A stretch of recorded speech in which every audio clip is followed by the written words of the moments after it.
Apenas alguns meses após o incrível sucesso da Apollo 11, você sabe, toda a história de um pequeno passo para o homem, um salto gigantesco para a humanidade. A NASA enviou outra missão à Lua, mas as coisas ficaram bastante complicadas durante o lançamento da Apollo 12, que aconteceu em novembro de 1969.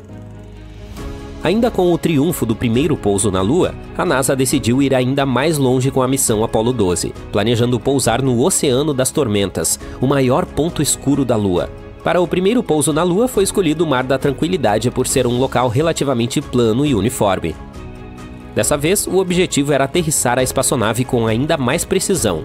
O comandante Pete Conrad e o piloto de módulo de pouso Al Ben passariam mais tempo na superfície lunar com 2 excursões planejadas. Eles até conseguiriam enviar as primeiras imagens de TV em cores da Lua. No dia 14 de novembro, a equipe subiu a bordo do enorme foguete Saturno V na Flórida, enquanto o diretor de voo tomava seu lugar no centro de controle da missão em Houston. Era a primeira vez que ele liderava uma missão, e mal sabia ele dos eventos dramáticos que logo aconteceriam. Perto do local de lançamento, teve um pouco de tempestade recente, de modo que o solo estava um pouco úmido e o céu estava nublado. Às 11 horas e 22 minutos, o enorme foguete branco começou a decolar da plataforma e a subir no céu. Conrad e sua equipe gritavam de empolgação. Mas então, com apenas 36 segundos de voo, algo deu errado. Houve um clarão e toda a energia de sua espaçonave se foi. Foi realmente assustador e todos os alarmes começaram a disparar. A equipe da Apollo 12 ficou perplexa, pois não tinha ideia do que havia acontecido.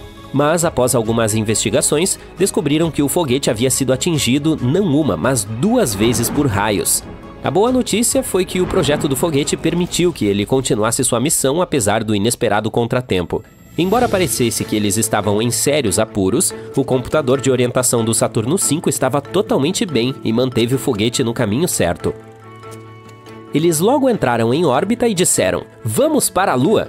4 dias depois, Conrad e Ben fizeram um ótimo pouso a poucos metros de distância de seu alvo, a sonda Surveyor 3.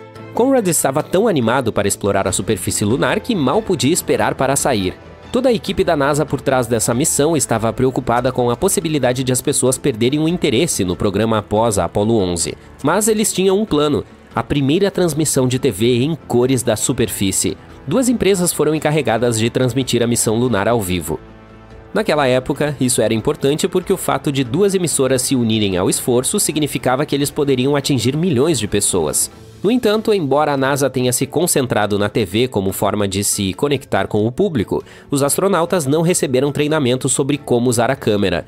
Quando Conrad desceu a escada até a superfície lunar, ele teve que abrir um compartimento de armazenamento para retirar a câmera de vídeo. A filmagem estava um pouco embaçada e mostrava apenas suas pernas no início, mas ainda assim era incrível de se ver. Depois de algum tempo, Ben apareceu ao lado de seu colega de equipe na superfície, e os dois aproveitaram um momento para absorver a ideia do novo mundo maluco em que se encontravam. Ben queria ter certeza de que todos na Terra pudessem ver o que estava acontecendo, então pegou a câmera querendo colocá-la em um suporte. Mas, ele acidentalmente apontou a câmera para o Sol e a maior parte da tela ficou escura, exceto por um ponto branco muito brilhante na parte superior. Embora os astronautas e a equipe de controle da missão tenham se esforçado muito, não conseguiram consertar a câmera. Parece que os sensores de imagem estavam quebrados para sempre. Felizmente, as redes de TV tinham um plano B. Elas mudaram para um estúdio onde 2 atores vestidos como astronautas fizeram uma simulação legal da caminhada na Lua. No entanto, elas ainda reproduziram as vozes reais dos astronautas, de modo que o público podia ouvir tudo o que eles estavam dizendo. A história da Apollo 12 não terminou quando os astronautas voltaram à Terra em segurança. Em setembro de 2002, um estranho objeto espacial foi notado pelos astronautas. Ele estava orbitando nosso planeta de uma forma incomum. Mal sabiam eles que o misterioso objeto estava ligado à missão Apollo 12. Os cientistas inicialmente pensaram que o objeto era um asteroide. Eles ficaram surpresos com essa descoberta, pois pensavam que a Lua era o único objeto natural em órbita da Terra. No entanto, esse objeto não era um asteroide. Na verdade, foi feito pelo homem. Afinal, era o foguete que lançou os astronautas da Apollo 12 à Lua. Ele deixou a Terra em 1969 e voltou 30 anos depois. O que você acha que aconteceu com ele durante todo esse tempo? Batizado de Foguete Saturno V, ele tinha 3 estágios, cada um com uma função específica para levar os astronautas à Lua. O primeiro estágio queimou por 2 minutos e meio, elevando-os a 67 quilômetros acima da superfície da Terra. O segundo estágio assumiu o controle por 6 minutos, levando-os ainda mais alto e mais rápido. Finalmente, o terceiro estágio fez uma rápida queima para colocar a espaçonave em órbita. Uma vez lá, ele fez outra queima para enviar o foguete e a tripulação em direção à Lua. Depois disso, o terceiro estágio deveria ser descartado com segurança, ou assim todos esperavam. No entanto, durante a missão Apollo 12, as coisas não saíram como planejado com a parte descartada. Para se livrar do terceiro estágio da Apollo 12, a NASA teve que programá-lo para fazer um caminho especial para se encontrar com a Lua. Mas seus primeiros cálculos teriam levado o terceiro estágio do foguete para o lado errado da Lua. Então eles tiveram que ajustar o alvo e a velocidade. Felizmente, o terceiro estágio tinha pequenos propulsores legais que o ajudaram a dar a volta. Embora os especialistas tivessem que ajustar seu plano, não houve muito desperdício de energia, pois já havia sido feito. Quando soltaram a terceira parte do foguete, a equipe já estava indo super rápido. Para garantir que a peça fosse para o lugar certo, eles só precisavam diminuir um pouco a velocidade. Fácil, você pode pensar. Mais uma vez, as coisas não saíram exatamente como planejado. Na realidade, a NASA teve um pequeno contratempo com seu sistema de rastreamento quando enviou esse foguete. Acontece que o sistema estava fora de prumo, o que fez com que eles diminuíssem demais a velocidade do foguete e a sobrecorrigissem em 40 km por hora. Esse pequeno erro acabou afetando a trajetória inicial do foguete. Em um determinado momento, ele chegou a atingir o ponto de Lagrange 1, que é um ponto especial no espaço onde as forças gravitacionais da Terra e do Sol se equilibram. O plano para essa terceira parte do foguete era enviá-la em uma trajetória para além do nosso planeta, fazendo-a orbitar o Sol. Essa teria sido a nossa aposta mais segura, garantindo que não afetaria futuras missões à Lua ao se chocar acidentalmente com outras espaçonaves. Mas, devido aos erros de cálculo, essa peça azarada ainda acabou viajando ao redor do Sol, mas em um padrão maluco, no interior da órbita da própria Terra ao redor da estrela. Foram necessários mais de 30 anos para que o objeto incomum fosse arrastado de volta para a órbita do nosso planeta, finalmente encontrando-o no ponto de Lagrange 1. Ao chegar a esse ponto, ele começou a girar em torno da Terra em um padrão muito incomum. Para identificar o foguete, os cientistas realizaram espectroscopia. Esse método permitiu que eles identificassem que tipos de materiais estavam dentro do objeto. Em resumo, eles conseguiram descobrir a composição do foguete estudando a maneira como ele refletia a luz. Não demorou muito para descobrirem que o que estavam vendo era um tipo especial de tinta branca usada para revestir os foguetes da NASA. Estranhas explosões de cores azuis vibrantes estão surgindo em todo o universo e deixando os astrônomos intrigados. Esse evento raro e incrivelmente poderoso tem um nome sofisticado: transiente óptico azul rápido e luminoso. O fenômeno não se comporta como qualquer outro que conhecemos, e as coisas ficaram ainda mais estranhas quando o mais recente aconteceu em um local em que não deveria ter acontecido. Para realmente entender o que ocorreu no ano passado, precisamos voltar um pouco no tempo. Esse tipo de explosão estranha foi detectado pela primeira vez em junho de 2018. A explosão azul aconteceu a cerca de 200 milhões de anos-luz da Terra e recebeu o apelido de A Vaca. Não, esse acontecimento não se assemelhava em nada a uma vaca, mas tinha um formato incomum. Naquela época, essa explosão foi a mais assimétrica já vista pelos astrônomos. Ela irrompeu no espaço em um formato achatado, semelhante a uma panqueca, e não em uma esfera típica como seria de se esperar. Esse fenômeno era semelhante a uma supernova, o que é o tipo mais comum de explosão cósmica que acontece quando uma estrela esgota seu combustível nuclear e entra em colapso sob sua própria gravidade. Entretanto, os cientistas também notaram 3 diferenças cruciais. Número 1. Esse fenômeno é mais poderoso do que uma supernova típica. Quando isso acontece, a explosão azul emite mais energia do que uma galáxia inteira com centenas de bilhões de estrelas como o Sol. Número 2. É muito mais rápida. A explosão atinge seu brilho máximo e desaparece em questão de dias, enquanto uma supernova pode levar semanas ou até meses para se dissipar completamente. E a última diferença: essas explosões azuis também podem ser muito mais brilhantes. Esses objetos misteriosos são considerados o fenômeno óptico mais brilhante conhecido no universo. Mas, ao contrário de uma supernova comum, acredita-se que não haja elementos radioativos para alimentar esse brilho. Isso significa que a energia deve vir de outro lugar. Mas a pergunta é, de onde? Esse é apenas um dos mistérios que os cientistas ainda estão tentando desvendar. Houve uma investigação intensa desde que o evento foi observado pela primeira vez, e 15 telescópios em todo o mundo estão constantemente procurando por ele. Desde 2018, essas explosões extremas têm sido observadas cerca de uma vez por ano. Portanto, embora sejam raras, elas não são incrivelmente incomuns. Há várias explicações possíveis para a existência desses transientes ópticos rápidos. Talvez a mais aceitável seja de que se trate de um cadáver estelar, ou seja, o que é deixado para trás quando uma estrela se despede.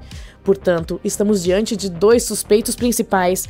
Poderia ser uma estrela de nêutrons ou um buraco negro produzindo emissões próximas à velocidade da luz. A teoria é a seguinte: há uma estrela maciça, muito maior do que aquelas que produzem supernovas regulares. Em seguida, ela começa a entrar em colapso. Certamente seria de se esperar que esse evento deixasse um buraco negro para trás. Digamos que essa estrela maciça não esteja pronta para deixar o universo de forma silenciosa. Em vez disso, ela cria um disco giratório em torno do buraco negro composto de gás, poeira e outras matérias. Como se isso fosse importante. Esse disco, chamado de disco de acreção, pode disparar fluxos de material em velocidades incrivelmente altas, quase como poderosos jatos cósmicos. E isso pode ser exatamente o que vemos como essas explosões repentinas de luz. Novamente, é apenas uma teoria. O que exatamente desencadeia essas explosões continua sendo um mistério, e são necessárias muito mais observações e análises. Os especialistas acreditam que a explicação de tal estranheza é uma mina de ouro científica. Afinal de contas, estamos falando de um cadáver estelar que não está simplesmente parado. Ele é, na verdade, bastante ativo. Desde que esse evento foi detectado pela primeira vez, todas as ocorrências semelhantes que nossos telescópios capturaram aconteceram no mesmo lugar. Quero dizer, as explosões sempre ocorreram nos braços espirais de diferentes galáxias. Mas no ano passado, as coisas mudaram. O telescópio espacial Hubble deixou os cientistas sem palavras em abril de 2023, quando suas imagens capturaram esse mesmo tipo de explosão estranha acontecendo pela primeira vez no meio do nada. Bem, ela não aconteceu dentro de uma galáxia como era de se esperar, e sim no espaço entre duas delas. Mais precisamente, a cerca de 50 mil anos-luz de uma grande galáxia espiral e a cerca de 15 mil anos-luz de uma pequena. Esse evento é conhecido hoje como FINCH. Maravilha! Então, quando finalmente estávamos chegando perto de encontrar algumas respostas, a localização incomum do fenômeno FINCH veio para bagunçar tudo novamente. Portanto, talvez haja outra explicação para o fato. As especulações começaram logo após a descoberta. Uma ideia é que poderia ter sido uma colisão entre duas estrelas de nêutrons viajando para longe de suas galáxias hospedeiras. Essas duas poderiam estar em espiral uma em direção à outra por bilhões de anos. E quando colidiram, produziram uma explosão 100 vezes mais brilhante do que uma supernova normal. Para que essa hipótese seja correta, uma dessas estrelas de nêutrons seria de ser altamente magnetizada, amplificando a explosão. Outra possibilidade é que a explosão tenha sido uma estrela sendo despedaçada por um buraco negro com uma massa entre 100 e 1000 vezes maior que a do Sol. Embora ainda tenhamos muitas dúvidas, uma coisa é certa: o FINCH é um transiente óptico azul rápido e luminoso. Exceto pelo local estranho onde ocorreu, ele tem todas as outras características para ser classificado como um.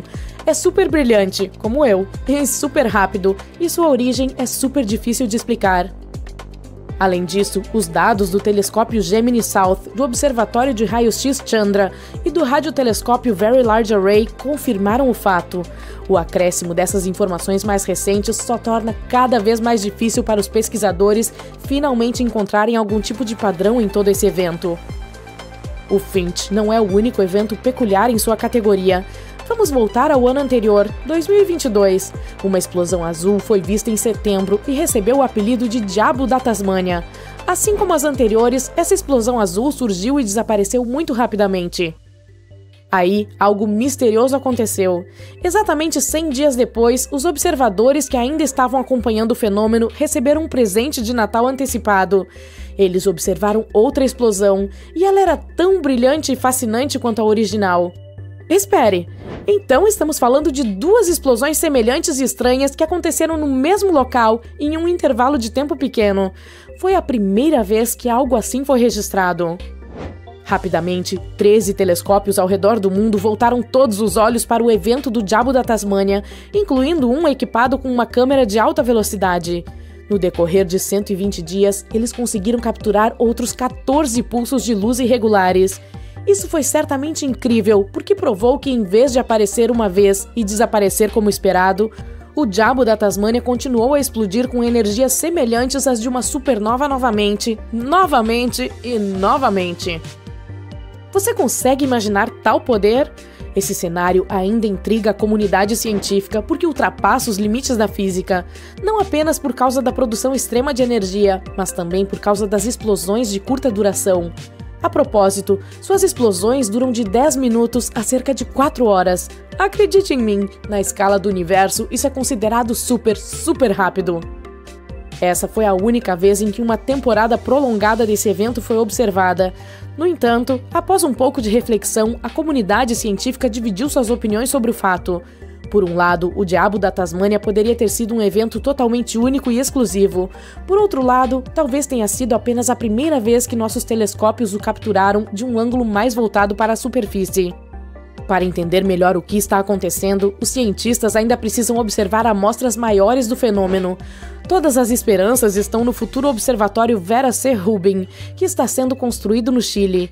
Ele terá um telescópio de 8 metros de largura acoplado à maior câmera digital do mundo já fabricada para esse fim. De acordo com a NASA, essa tecnologia pode finalmente nos dar algumas respostas sobre essas explosões azuis. Podemos esperar momentos empolgantes pela frente, pois esse pode ser o início de um novo capítulo em nossa compreensão da evolução estelar. Imagine um lugar onde um único dia dura mais do que um ano inteiro. Em Vênus, um dia, ou seja, uma volta completa em seu eixo, é tão longo quanto 243 dias terrestres. E o que é ainda mais estranho é que, apesar de Vênus ter um dia interminável, seu ano é mais curto que o da Terra. Enquanto a Terra leva cerca de 365 dias para completar uma órbita ao redor do Sol, Vênus faz isso em apenas 225 dias. Assim, de alguma forma, para Vênus, um dia é mais épico do que um ano inteiro. Vênus é um planeta estranho em geral. É chamado de gêmeo da Terra por ser muito parecido conosco, embora seja um pouco menor. Mas também há algumas diferenças drásticas.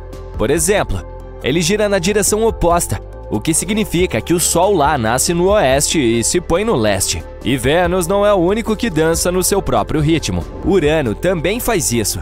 E por fim, Vênus é bastante maluco em termos de atmosfera. Quando estamos na Terra, não sentimos realmente o peso do ar ao nosso redor.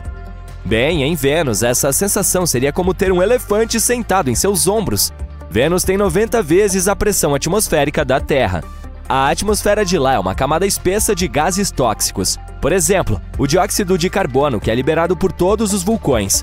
Ele pressiona para baixo com uma força incrível. Isso resulta em temperaturas incrivelmente altas. Não é de se admirar que levará muito tempo até que possamos ficar em pé nesse planeta. Enquanto isso, Mercúrio, o planeta mais próximo do Sol, tem uma órbita ainda mais rápida do que Vênus.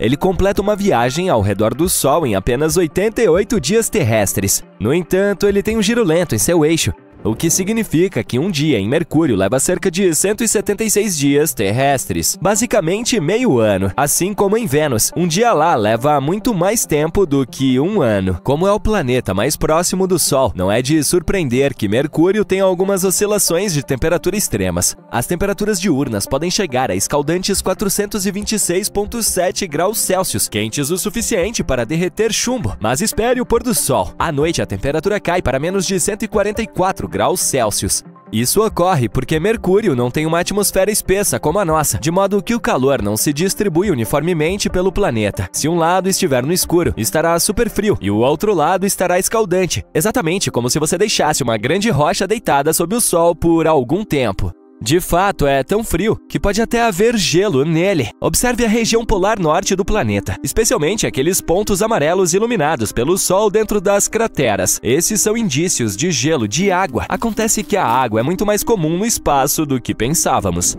Marte é frequentemente chamado de planeta vermelho. Ele ganhou esse apelido devido à abundância de óxido de ferro, ou ferrugem, que cobre sua superfície. Os minerais ricos em ferro criam uma tonalidade vermelha enferrujada que pinta a paisagem marciana. Mas, ao que parece, Marte não é apenas vermelho. Se você estivesse em Marte, veria um terreno desértico semelhante a um caramelo, com brilhos dourados e caramelo, alguns marrons e até mesmo um vislumbre de um leve tom esverdeado. Marte também tem a maior montanha de todo o Sistema Solar, Olympus Mons. Com uma altura impressionante de cerca de 22 quilômetros, ela é ainda mais alta que o Everest. Ele foi formado pela erupção de lava de baixa viscosidade, criando uma estrutura semelhante a um escudo. Como Marte é coberto de areia, também é famoso por suas tempestades de poeira alucinantes. Mas acontece que elas são ainda mais insanas do que pensávamos. Essas tempestades podem durar meses. Embora possam representar desafios para futuras missões humanas, elas também contribuem para a aparência hipnotizante do planeta quando observadas de longe. E não apenas tempestades, mas até mesmo seus próprios Marsquakes, também conhecidos como tremores sísmicos, eles foram detectados pela primeira vez pela NASA em 1921. Ao contrário dos terremotos, que geralmente são provocados por movimentos de placas tectônicas, acredita-se que os terremotos marcianos resultem do resfriamento e da contração do interior do planeta. É interessante ver como os planetas são semelhantes, mas diferentes. Os icônicos anéis de Saturno podem conter um segredo ligado ao passado antigo da Terra. Os anéis são compostos principalmente de partículas de gelo e detritos, e estima-se que sejam relativamente jovens em termos espaciais, talvez com apenas algumas centenas de milhões de anos. Mas existem algumas teorias que propõem que eles nasceram após algum evento catastrófico. Por exemplo, a colisão de duas grandes luas ou a ruptura de um cometa. O interessante é que essa linha do tempo coincide com a época da extinção dos dinossauros na Terra. Poderia haver uma conexão? Quem sabe? A propósito, embora Saturno seja o campeão por seus anéis, ele não é o único planeta em nosso sistema solar que os ostenta. Júpiter, Urano e Netuno também têm seus próprios conjuntos de anéis, embora talvez não sejam tão visíveis e legais quanto os de Saturno. Entretanto, há algo em que Saturno realmente se destaca: o magnífico hexágono em seu polo norte. Trata-se de uma figura colossal de 6 lados. Cada lado dessa incrível estrutura mede cerca de 14.484 quilômetros de comprimento, o que equivale a 1.200 milhas a mais do que o diâmetro da Terra. Os cientistas não sabem ao certo como ela se formou ou por quê. Eles acham que isso pode ser devido à variação da velocidade do vento, ou talvez tenha sido moldada por uma corrente de jato localizada, lenta e sinuosa. Até o momento, esse continua sendo mais um dos mistérios de Saturno. Assim como o hexágono de Saturno, Júpiter também tem sua própria mancha estranha. É a chamada Grande Mancha Vermelha. Trata-se de uma tempestade que está ocorrendo há pelo menos 350 anos e é maior do que a própria Terra. Apesar de seu nome, a coloração da mancha tem variado ao longo dos anos, indo do vermelho tijolo ao salmão pálido. Os cientistas continuam a estudar essa tempestade duradoura, desvendando os mistérios de sua persistência e de suas tonalidades em constante mudança. Meteorologicamente, a Grande Mancha Vermelha é uma potência. Ela gera uma enorme pressão no hemisfério sul de Júpiter. Enquanto isso, o próprio Júpiter é uma potência quando se trata de campos magnéticos. Sua influência magnética é colossal. Ela se estende muito além do próprio planeta e cria um dos maiores e mais fortes campos magnéticos do nosso sistema solar. Por causa disso, Júpiter é uma fonte de radiação intensa e de auroras hipnotizantes. Embora as luzes do norte da Terra sejam de tirar o fôlego, Júpiter também tem algo a oferecer. O campo magnético interage com partículas carregadas das luas de Júpiter e do vento solar. Isso cria auroras visualmente impressionantes perto de seus polos, mas em comparação com a Terra, a escala dessas auroras é incrível, nada parecido com o que já vimos em nosso planeta. Mas ter uma grande mancha legal não é uma característica exclusiva do nosso sistema solar. Um gigante tempestuoso, Netuno, o oitavo e mais distante planeta do Sol, também tem sua própria grande mancha escura. Assim como Júpiter, ela é uma enorme vórtice na atmosfera de Netuno. Mas, diferentemente de Júpiter, essa mancha tende a ir e vir devido aos padrões climáticos dinâmicos e em constante mudança de Netuno.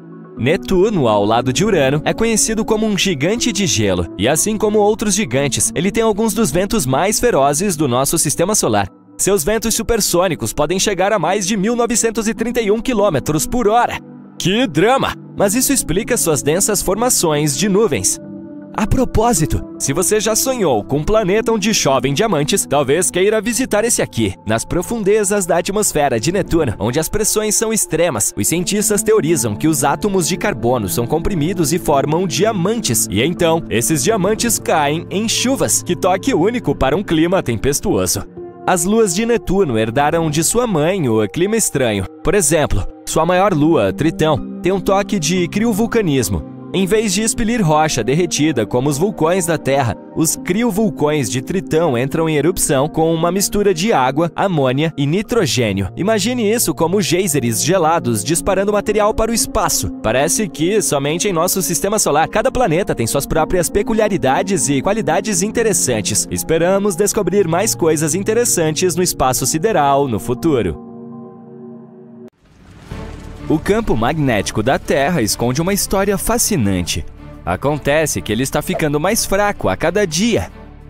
Na verdade, tem sido assim nos últimos 3.000 anos, e se essa tendência continuar, poderemos ter problemas dentro de um milênio.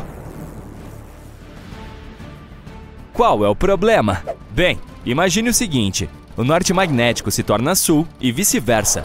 Uma loucura, não é? Quando isso acontece, o escudo magnético protetor do nosso planeta pode enfraquecer, permitindo que mais raios cósmicos nos atinjam. Essas partículas de alta energia do universo podem causar mau funcionamento eletrônico em nossos satélites e produzir elementos que podem ser prejudiciais para nós. A última vez que ocorreu uma inversão de polaridade foi entre 772.000 e 774.000 anos atrás. Felizmente, a humanidade tem algumas pessoas muito inteligentes que estão investigando a história do campo magnético da Terra. Elas retiram núcleos de sedimentos do fundo do mar e estudam a magnetização dos fósseis para descobrir quando essas inversões ocorreram no passado e quando poderão ocorrer novamente. Outro grupo de pesquisadores está estudando a anomalia do Atlântico Sul, SAA, uma vasta região do campo magnético da Terra que é cerca de 3 vezes mais fraca do que o campo nos polos. Usando dados de vários satélites, eles estão tentando descobrir o que está causando a SAA e como ela pode mudar no futuro. Isso pode nos dar uma ideia de como um campo magnético enfraquecido pode afetar nossos satélites e nosso planeta.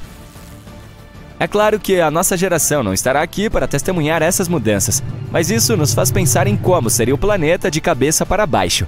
Magneticamente, é claro. Os astrônomos da NASA também anunciaram que, daqui a 4 bilhões de anos, a galáxia da Via Láctea terá um grande brilho. Depois de uma colisão cósmica que vai abalar as coisas. Não estou falando de um pequeno acidente de carro. Estou falando de uma colisão titânica com nossa vizinha galáxia de Andrômeda. A humanidade terá que segurar seu capacete espacial para esse evento, pois o Sol pode ser lançado em uma nova região da galáxia. No entanto, nossa Terra e o Sistema Solar provavelmente não serão seriamente afetados. Parece difícil de acreditar. Então, como é possível? O telescópio espacial Hubble da NASA fez algumas medições rigorosas do movimento de Andrômeda.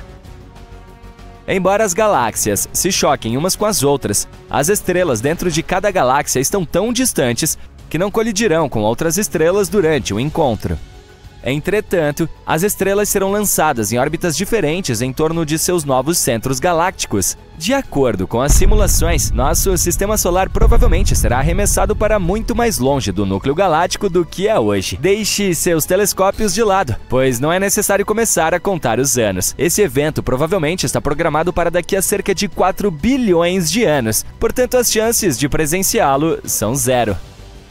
Saturno está perdendo seus anéis. Felizmente, nós também não estaremos aqui para testemunhar esse triste acontecimento. Aparentemente, os anéis estão sendo puxados para Saturno como uma chuva empoeirada de partículas de gelo, tudo sob a influência do campo magnético de Saturno. De acordo com a pesquisa da NASA, a chuva de anéis está drenando uma quantidade de produtos de água que poderia encher uma piscina olímpica dos anéis de Saturno a cada meia hora.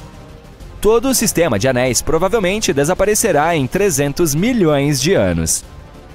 Os cientistas acreditam que devemos nos considerar sortudos por ver o sistema de anéis de Saturno, já que ele parece estar no meio de sua vida útil. Mas se pensarmos dessa forma, que os anéis ao redor dos planetas são todos temporários, há uma chance de termos perdido os sistemas de anéis gigantes de Júpiter, ou os de Urano, e Netuno.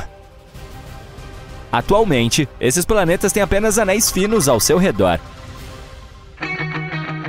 Há muito tempo, os cientistas discutem se Saturno foi formado junto com seus anéis ou se o planeta os adquiriu mais tarde. A nova pesquisa favorece o segundo cenário, indicando que é improvável que eles tenham mais de 100 milhões de anos, enquanto o próprio Saturno tem cerca de 4,5 bilhões de anos. O que fez com que os anéis aparecessem? Bem, existem algumas teorias. Uma delas sugere que os anéis podem ter se formado quando pequenas luas geladas em órbita ao redor de Saturno colidiram, talvez porque suas órbitas tenham sido bagunçadas por um puxão gravitacional de um asteroide ou cometa que passava. Quem sabe como será a aparência dos seres humanos no futuro? É improvável que vejamos grandes mudanças em nosso tempo de vida, mas vamos fazer uma viagem ao futuro e refletir sobre o que poderemos nos tornar. Será que nos tornaremos ciborgues com todos os tipos de implantes de máquinas legais? Ou talvez nos tornemos uma espécie híbrida de seres biológicos e artificiais?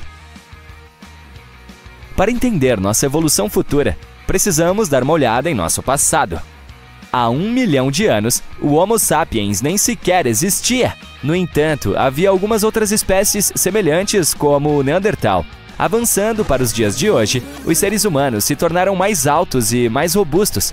Talvez, no futuro, fiquemos menores para economizar energia, já que a previsão é de que nosso planeta ficará cada vez mais cheio. Por falar em planetas lotados, viver nessas novas condições significa que temos que nos adaptar e rápido.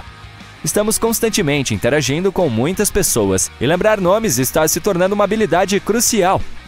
Felizmente, a tecnologia pode nos ajudar com implantes cerebrais que melhorarão nossa memória. No futuro, também poderemos ter tecnologias mais perceptíveis como parte de nossa aparência. Imagine ter um olho artificial com uma câmera que pode ler diferentes frequências de luz. Embora a previsão de 1 milhão de anos no futuro seja pura especulação, podemos usar a bioinformática para fazer algumas previsões sobre o futuro imediato. As tendências demográficas sugerem que as áreas urbanas se tornarão mais diversificadas geneticamente, enquanto as áreas rurais se tornarão menos diversificadas. E quanto ao espaço? Se acabarmos colonizando Marte, nossos corpos poderão mudar devido à baixa gravidade. Talvez tenhamos braços e pernas mais longos ou até mesmo pelos corporais isolantes, como nossos primos neandertais.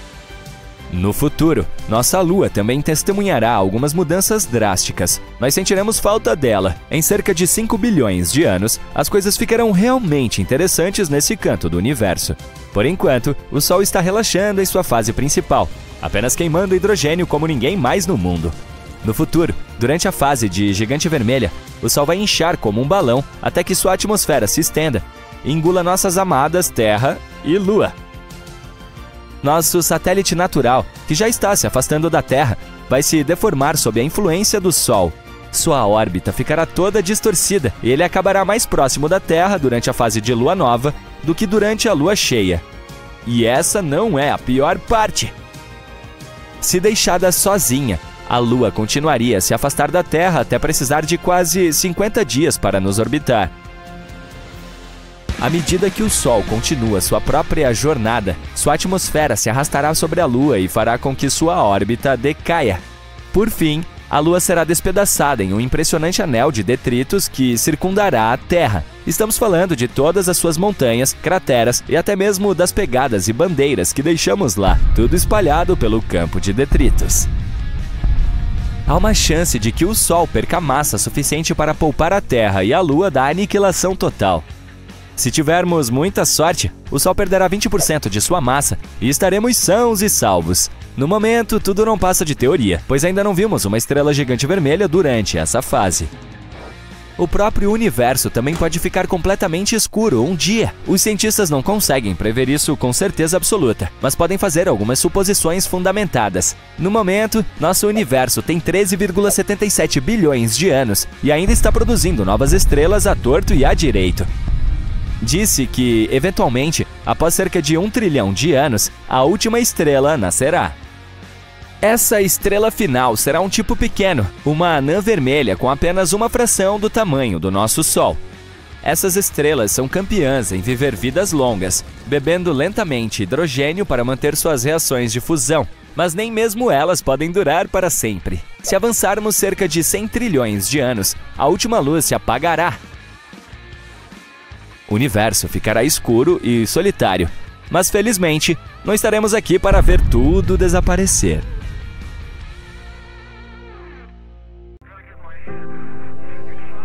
Ninguém vai ouvir seu choro no espaço, ou algo assim.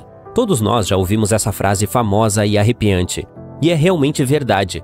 O espaço, em sua maior parte, consiste em um nada gigante. Há muito, você sabe, vazio ali. Mas isso não significa que não haja sons. Na verdade, existem muitos deles, e alguns podem até fazer você se arrepiar. Vamos dar uma olhada nos mais assustadores que vêm lá de fora. Em primeiro lugar, como eles são registrados? O som é apenas a vibração da emissão das moléculas. Quando você grita, faz com que elas sejam empurradas furiosamente até chegarem ao ouvido do interlocutor. Então essas vibrações são transmitidas ao cérebro, reconhecidas como algo pelo qual você pode precisar se desculpar. Em outras palavras, para ouvir algo precisamos de moléculas. E é aí que as coisas se complicam. Não há nenhuma delas no espaço. O universo inteiro consiste quase completamente em vácuo. Não é um Hoover, é um nada absoluto. No entanto, os magos da NASA ainda gravam sons espaciais de alguma forma. Como eles fazem isso? O problema é que existem alguns tipos de ondas que não se importam com as moléculas. Nós, pessoas comuns, não podemos percebê-las sem alguns dispositivos especiais. Elas incluem, por exemplo, as de rádio. Vamos precisar de um aparelho ou algo parecido para reconhecê-las. E é exatamente isso que os satélites da Agência Espacial Americana fazem. Captam as de rádio aleatórias. Graças a eles, podemos descobrir como diferentes corpos cósmicos soam. Esses satélites registram uma variedade de ondas, flutuações de plasmas, campos magnéticos e outras coisas. Então, os cientistas da NASA transformam tudo em trilhas sonoras normais. E algumas soam bastante assustadoras, para dizer o mínimo. Vamos pegar nosso campo magnético, por exemplo. Ele envolve nosso planeta como um escudo invisível, protegendo-nos de todo tipo de maldade, como radiação ou ventos solares. Ao mesmo tempo, não podemos vê-lo, nem senti-lo, nem ouvi-lo. Ops, o último está desatualizado. Cientistas da Universidade Técnica da Dinamarca pegaram ondas magnéticas registradas pelo satélite ESA Swarm e as converteram em uma faixa de áudio. O resultado foi bastante assustador. Para ser sincero, parece mais uma entidade estranha perseguindo alguém no meio da noite. E se você se lembra dos mapas do campo magnético da Terra, começa a aparecer como uma aranha rastejando perto. Brrr. E este não é o primeiro som estranho que captamos na Terra. Recentemente pegamos outra emissão de rádio do espaço. Os cientistas descobriram que o sinal repetido veio de algum lugar muito distante, tipo bilhões de anos-luz de distância de nós. Rajadas rápidas de rádio geralmente não duravam mais do que alguns milissegundos, mas essa era a única. Durou cerca de 3 segundos, basicamente milhares de vezes mais do que o normal. E ao mesmo tempo, o sinal era muito preciso, tanto que os cientistas até o compararam a um batimento cardíaco. Eles acreditam que é causado por pulsares ou estrelas de nêutrons. Uma vez, Nikola Tesla identificou algo semelhante, mas infelizmente naquela época coisas como pulsares não eram conhecidas. Então Tesla tinha certeza de que havia capturado uma mensagem de alguma vida extraterrestre. Pena que a verdade acabou sendo muito mais chata. Mas vamos passar da Terra para a Lua.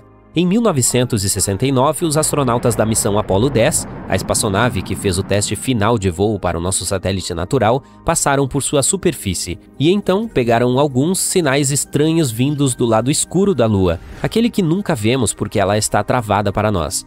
O som era tão estranho que os caras lá em cima nem tinham certeza se deveriam reportá-lo à NASA.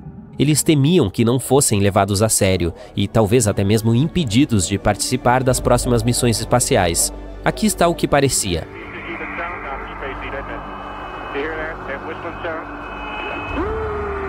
Mas, de acordo com a Agência Espacial Americana, não é uma música extraterrestre assustadora. Podem ser apenas algumas ondas de rádio que colidiram devido à sua proximidade. Ainda assim, os astronautas que ouviram pela primeira vez provavelmente se sentiram um pouco assustados. Vamos para os outros planetas. 40 anos atrás, os pesquisadores exploraram ativamente a superfície de Vênus. Eles enviaram até 10 sondas para lá, que deveriam capturar gravações de áudio e vídeo da superfície. Agora sabemos como soa o planeta que poderia facilmente nos destruir em qualquer tentativa de chegar perto dele. horripilante. E você não esperaria mais nada daquele que é o mais perigoso do sistema solar. Infelizmente, Vênus é ainda mais tóxico do que o usuário médio do Twitter, então essas sondagens não duraram muito. Elas heroicamente chegaram ao planeta e logo enguiçaram. O próximo é Júpiter. Este gigante do espaço, 11 vezes maior que a Terra, nunca deixa de nos assustar. Uma das sondas da NASA, Juno, voa em torno dele a cada poucas semanas. Ela está se movendo a uma velocidade tremenda, 210 mil quilômetros por hora.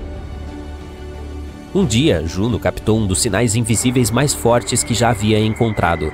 Esse foi o ponto em que o louco vento solar entrou em conflito com o campo magnético de Júpiter. Meio que pareceu como um boom cósmico. O som original durou 2 horas, mas foi compactado para alguns segundos. Na verdade, soa mais como uma colisão de uma onda do mar com uma rocha. Mas aqui, em termos de horror, Júpiter surpreendentemente perde para uma de suas pequenas luas, Ganímedes. Em 2021, a sonda espacial Galileu passou por lá, e durante o voo recebeu uma gravação bastante estranha, como radiação de satélite. E não está claro se lembra um dia ensolarado e aconchegante na selva, ou milhares de morcegos esperando por você durante a noite. O seguinte é Saturno. Esse sinal foi capturado pela Estação Interplanetária Automática Cassini-Huygens, lançada ao espaço em 1997. Ao passar pelo Planeta dos Anéis, a Cassini gravou algo bastante assustador. Esse grito aterrorizante de milhares de almas é a reprodução, na verdade, de apenas algumas ondas de rádio, e não são muito diferentes dos sons que as auroras emitem na Terra. Um pouco mais tarde, a Cassini recebeu outra gravação, os barulhos produzidos por raios e trovoadas em Saturno. Eles soam bem interessantes também, tipo como estourar pipoca ou um contador Geiger, certo? Mas isso é só porque esses relâmpagos têm uma frequência louca. Passando do sistema solar para o espaço sideral, a famosa Voyager 1 foi lançada em 1977 e continua a nos enviar dados, mesmo 40 anos após sua partida. Em 2012, deixou o sistema solar e entrou no espaço interestelar, e então, ao abandonar sua casa, detectou o ruído de ondas de plasma. A gravação original durou 7 meses, mas felizmente os cientistas sentiram pena de nós e reduziram para 12 segundos. Não é realmente estranho, mas ainda assim meio perturbador. E embora pareça que nada pode vencer os horrores de Saturno, vamos terminar este torneio com um dos objetos mais assustadores do universo, um buraco negro. Esse som foi registrado pelo Telescópio Espacial Chandra. Enquanto estudava um aglomerado de galáxias na constelação de Perseu, ele descobriu algo estranho. Alguns movimentos ondulantes surgem do centro do aglomerado e se espalham em todas as direções, como círculos na água. Os cientistas sugeriram que foi causado por um buraco negro supermassivo. O problema é que os buracos negros nem sempre devoram objetos espaciais inteiramente. Às vezes, eles meio que os cospem. Isso causa vibrações de gases, que podemos converter em trilhas sonoras. O interessante é que a oscilação de cada uma dessas ondas dura cerca de 10 milhões de anos. Você está apenas ouvindo uma gravação muito acelerada. Os cientistas reduziram o atraso entre as oscilações em cerca de 144 quatrilhões de vezes. Então vamos dar uma olhada. Este é provavelmente o ruído mais estranho de toda a lista. Nada muito alto ou selvagem, mas há algo sombrio e perturbador nisso. Esses foram sons espaciais mais amedrontadores já capturados pela NASA. Para ser justo, a maioria deles parece apavorante simplesmente porque são ondas de rádio, mas ainda é divertido tomar um susto às vezes.